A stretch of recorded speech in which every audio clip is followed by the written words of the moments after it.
இப்படி பல விஷயங்களை ஸ்லாகித்து ஸ்லாகித்து சொல்லும் போதெல்லாம் எனக்கு விகசிப்பா இருக்கும். நெகிழ்ந்து போயிருக்கேன் நான்.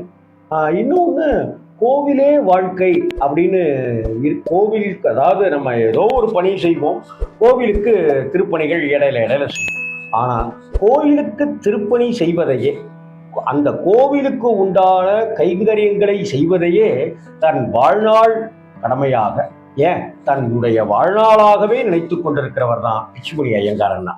அந்த பிச்சுமணி ஐயங்கார் அண்ணா இப்ப அடுத்த வருடம் 2026ஆம் வருடத்துல இந்த கோவிலுக்கு உண்டான சம்ரோக்ஷணம்னு சொல்லப்படுகிற கும்பாபிஷேகத்தினுடைய திருப்பணிகளை செய்து கொண்டிருக்கிறார்.